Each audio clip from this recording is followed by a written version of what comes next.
Open source big data tools, an in-depth review.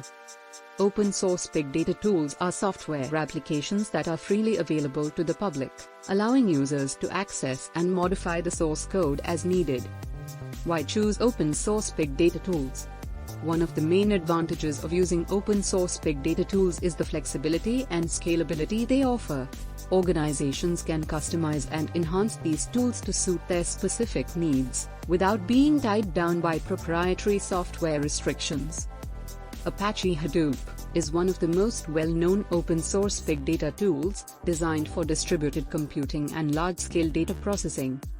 Apache Spark is another popular open-source big data tool, known for its fast data processing capabilities and in-memory computing.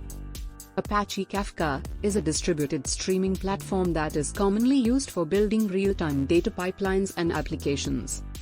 Apache Cassandra is a distributed NoSQL database designed for high availability and scalability, with a masterless architecture that eliminates single points of failure.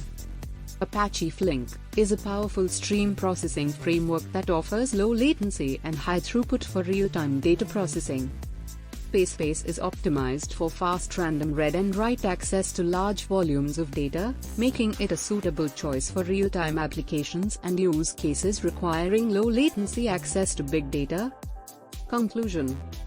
In conclusion, open source big data tools offer a wealth of options for organizations looking to manage and analyze their large data sets effectively.